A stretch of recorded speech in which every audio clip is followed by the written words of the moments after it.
Relation out of the marriage అది extra marital affair. Divorce అయిపోయిన తర్వాత ఎక్స్ట్రా మ్యారిటల్ అఫేర్ కాదు. బట్ అవతల వాళ్ళకి మ్యారేజ్ ఉంటుంది కదా. అవతల వాళ్ళకి మ్యారేజ్ అయి ఉంటుంది అని అంటే వాళ్ళకి ఎక్స్ట్రా మ్యారిటల్ అఫేర్, డైవర్స్ అయిన వాళ్ళకి కాదు. ఎక్స్ట్రా మ్యారిటల్ అఫేర్ను యాక్చువల్లీ అడల్టరీ అనే సెక్షన్ కింద దాన్ని పీనలైజ్ చేసి పెట్టారు.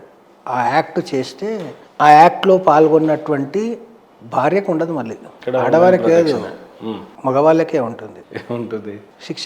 అడల్టరీలో వైఫ్ చేస్తుంది అడల్టరీ విత్ సంబడీస్ హస్బెండ్. ఇప్పుడు husband of the wife complaint file చేస్తే వైఫ్కి ఏమి ఉండదు, only husband has to go to under trial. The husband of another wife has to go under trial.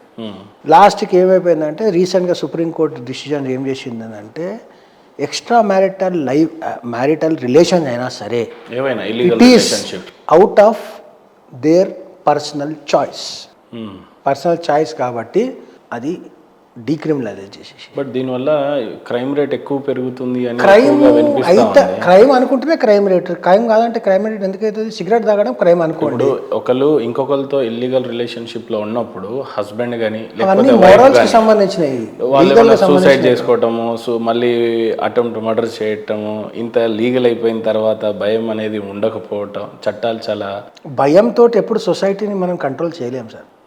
The basic thing ఏం చెప్తున్నామంటే, నేను ఇంతకుముందు Saudi Arabia ఉదాహరణ ఎందుకు ఇచ్చినా అంటే అక్కడ అంత కఠినమైన శిక్షలు ఉన్నా కానీ అఫెన్సెస్ జరుగుతున్నాయి. భయంతో ఎప్పుడు నువ్వు you can't control the system. భయంతో నేరాలు ఆపే ఉండదు. ఇప్పుడు డ్రగ్స్ కేసే తీసుకుందాం. డ్రగ్స్ కన్జ్యూమ్ చేసినా, క్యారీ చేసినా, దాన్ని కల్టివేట్ చేసిన అఫెన్స్. డ్రగ్స్ కేసెస్ ఎన్ని అవుతున్నాయి? ఎన్ని సెల్ పెట్టారు? Narcotic control cell, narcotic control bureau, department of revenue intelligence, ఇన్ని డిపార్ట్మెంట్స్ పనిచేస్తుంటాయి దేశం మొత్తంలో. డ్రగ్స్ అయితే లేవా? దొరికినప్పుడు క్వింటాల టన్నుల డ్రగ్స్ దొరుకుతున్నాయి కదా. భయంతో నువ్వు చేయలేవు. రిఫార్మేటివ్ సిస్టమ్ ద్వారానే మనసు యొక్క మానసిక స్థితిని మార్పు చేస్తే తప్ప మీరు అఫెన్స్ని ఆపలేరు. ఇప్పుడు నక్సలైట్ ప్రాబ్లం ఉంది. నక్సలైట్ ప్రాబ్లమ్ని ఎట్లా రిజాల్వ్ చేశారు? లైవ్ ఎగ్జాంపుల్ చెప్తాను. పోయి వాళ్ళ మీద బాంబులు వేసేసేసి ఎన్కౌంటర్లు వేసేసేస్తే నక్సలిజం పోయిందా? పెరిగింది. వైఎస్ రాజశేఖర్ చర్చకు రండి, మీరు జనజీవన సమంతలో కలవండి, మీకు నీ డబ్బులు ఇస్తాము, ఉపాధి ఇస్తాము, ల్యాండ్ ఇస్తాము అని చెప్పి తీసుకొచ్చి వాళ్ళను చేసేసారు. అట్లా కమ్యూనిస్ట్ ఐడియాలజీ డెల్యూట్ అయిపోయింది. లేకపోతే ఒక టైంలో కమ్యూనిస్టు ఐడియాలజీ పీక్స్లో ఉన్నప్పుడు, నక్సల్బరీ మూమెంట్ పీక్స్లో ఉన్నప్పుడు మావోయిస్టులు ఎంత యాక్టివ్ ఉన్నారు, ఇప్పుడు యాక్టివ్ ఎప్పుడు? అప్పుడు జనరల్గా అయితే అడవుల్లో లేరు, అర్బన్ సమాజంలో తిరుగుతున్నారు నక్సలైట్లు. వాళ్ళని అర్బన్ నక్సల్స్ అంటారు. వాళ్ళు ప్రతి సిస్టంలో, ప్రతి డిపార్ట్మెంట్లో పెనిట్రేట్ అయిపోయి ఉన్నారు. కానీ అది డిఫరెంట్ సబ్జెక్ట్ మళ్ళీ. కానీ you can't change the mind of any person by force. You have to make him understand. దానివల్ల వచ్చే లాభాలు, నష్టాలు, తాను కోల్పోయిన విషయాలు. ఇప్పుడు తప్పు చేసిండు, జైలుకు పోయిండు, వాడు పోయి ఫ్రీడమ్ కోల్పోయాడు, ఫస్ట్ ఫ్యామిలీని కోల్పోయాడు, ఎమోషన్స్ ఉండవు, షేర్ చేసుకొని ఉండడు, కడుపును వచ్చినా కాళ్ళను వచ్చినా వాడే టాయిలెట్ వాడే కడుక్కోవాలి, వాడి తిండి వాడే తినాలి, వాడి బట్టలు అదే ఉతకాలి. రైట్. కొన్ని ప్రశ్నలు సూటిగా మిమ్మల్ని సంధించనివ్వండి కరుణాసాగర్ గారు. వెల్కమ్. మీరు ప్రొఫెషనల్ అడ్వకేట్, న్యాయవాదియా, లేకపోతే సెన్సేషన్ కోరుకునే అడ్వకేటా?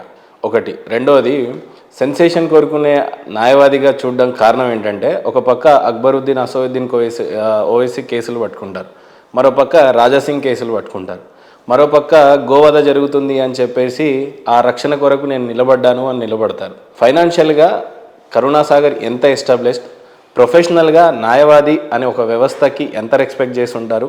అన్నిటికంటే మించి సెన్సేషన్ కోసం తీసుకునే కేసుల గురించి కరుణాసాగర్ మీద ప్రధానమైన ఆరోపణలు ఉన్నాయి. కరుణాసాగర్, మీ గురించి మీరు ఎలా డిఫైన్ చేసుకుంటారు అని అంటే ఏం చెప్తారండి? నేను బేసికల్గా అడ్వకేట్ని. నేను అడ్వకేట్ కాకముందు ఒక హిందువును. ఈ ప్రొఫెషన్ ఇదంతా నా ఆక్యుపేషన్ మాత్రమే. దానికన్నా ముందు నా పుట్టుకతో పాటు నాతో వచ్చిన ఐడెంటిటీ ఏంటంటే నేను హిందువును. బట్ ఒక హిందూగా క్లెయిమ్ చేసుకోవటం, న్యాయవాది వ్యవస్థలో ఉంటూ అందరినీ ఏకపక్షంగా ఒకే విధంగా చూడాల్సిన మీరు హిందూ నన్ను క్లెయిమ్ చేస్తున్నారు. ఈవెన్ దో ఐఎమ్ హిందూ, నేను సపోర్ట్ చేస్తా, బట్ ఆ వ్యవస్థలో న్యాయం కోసం పనిచేస్తున్న మనిషిగా నేను హిందువును అని క్లెయిమ్ చేయటం ఒక న్యాయవాదిగా ఏ రకంగా చూడొచ్చు మిమ్మల్ని? డెఫినెట్గా నేను హిందువునే. డెఫినెట్గా ఫస్ట్ నేను హిందువుని, ఆ తర్వాతనే న్యాయవాదిని. ఒకటి. రెండవది, నా ఐడెంటిటీ యాజ్ ఎ హిందూగా బట్ ఒకసారి మళ్ళీ ఆలోచించండి మీ స్టేట్మెంట్ గురించి. డెఫినెట్ గా I stick on to that statement. ఖచ్చితంగా హిందూనే క్లెయిమ్ చేసుకుంటారు కానీ న్యాయవాదిగా అనేది క్లెయిమ్ చేయరు. తర్వాతనే న్యాయవాదిని నేను ఫస్ట్ హిందూని, తర్వాతనే న్యాయవాదిని. హిందూ అనే ఐడెంటిటీ నాకు నా పుట్టుకతో, నా తల్లిదండ్రుల ద్వారా, నా పూర్వీకుల ద్వారా 800 సంవత్సరాల మొఘలాయుల యొక్క దురాక్రమణలు, దాష్టికాలు, మత మార్పిట్లు, రేపులు, మానభంగాలు, కన్వర్షన్స్, గుళ్ళు దోపడాలు, గుళ్ళు కూలగొట్టడాలు తట్టుకొని మా పూర్వీకులు ఈ యొక్క హిందూ ధర్మాన్ని, ఈ సంస్కృతిని నా దాకా తీసుకొచ్చారు. 200 సంవత్సరాల ఇప్పటిదాకా చూపించినటువంటి ఈ క్రిస్టియన్ చట్టాల నుంచి తనను తాను కాపాడుతూ ఈ సంస్కృతిని, ఈ ధర్మాన్ని, ఈ సాంప్రదాయాన్ని మా పూర్వీకులు, మా తాతలు, ముత్తాతలు, మా తండ్రి ద్వారా నాకు వచ్చింది. అది నా ఫస్ట్ ఐడెంటిటీ. ఇది నా వృత్తి. ఇప్పటి వరకు ముస్లిమ్స్ ని, క్రిస్టియన్స్ ని అందరినీ సమానంగా చూస్తానని చెప్పిన మీ మాటలే న్యాయవాదిగా మీ వరకు రాగానే చర్చకి నేను ఫస్ట్ హిందూననే మాత్రమే క్లెయిమ్ చేసుకోగలుగుతున్నారు. అవును. కారణం నా ధర్మం, నా ఐడెంటిటీ, నాకు పుట్టుకతో వచ్చిన ఐడెంటిటీ నా హిందూ ధర్మం, నా సనాతన ధర్మం. నా సనాతన ధర్మానికి I'm not against any religion and any person in particular, but I am definitely against those persons and those religions which are against my religion and my country. ఇది నా ఫస్ట్ స్లోగన్, ఇది నా ఫస్ట్ మోటో. నేను advocate కాకపోయి ఉంటే వేరే రకంగా protest చేసేవాడిని. నాకు ఈ లీగల్ నాలెడ్జ్ లేకపోతే వేరే రకంగా డిఫెండ్ చేసుకునేవాడిని. నాకు నా తల్లిదండ్రులు ఇచ్చినటువంటి జన్మ నాకు హిందూగా ఇచ్చారు, అది నా ఐడెంటిటీ.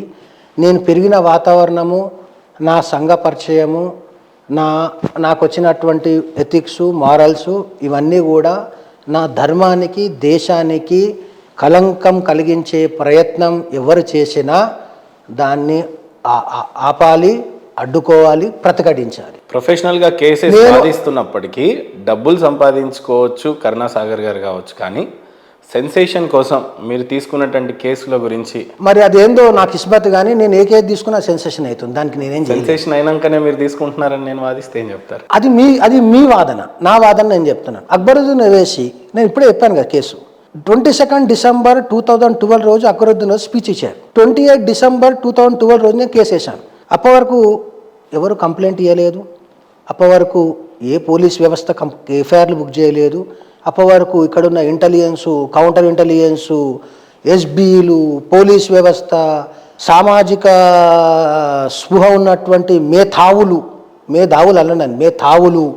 పౌర సంఘాలు, పౌర హక్కుల సంఘాలు, ఈ సివిల్ లిబర్టీసోలు, సివిల్ రైటర్సోలు, మానవ హక్కుల సంఘాలు, ఇవన్నీ నిద్రపోయి మాకేం తెలియదు, ఏం జరగలేదు, ఎవరిని ఏం అనలేదు అని పడుకొని ఉంటే, నాలో ఉన్న హిందూ అడ్వకేట్ అయిన కరుణాసాగర్ లోపల హిందువు లేచి నీ ధర్మాన్ని, అంటే నేను ఒకటే స్టేట్మెంట్ చెప్పిన అక్బరుద్దీన్ ఓవైసీ చేసిన స్పీచ్లో.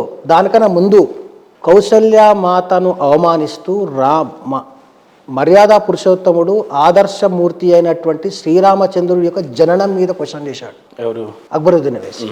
రామాయణం ప్రకారము కౌసల్య వాళ్ళ అమ్మగారింటికి పోయి ఫస్ట్ కాన్పు కనాలి.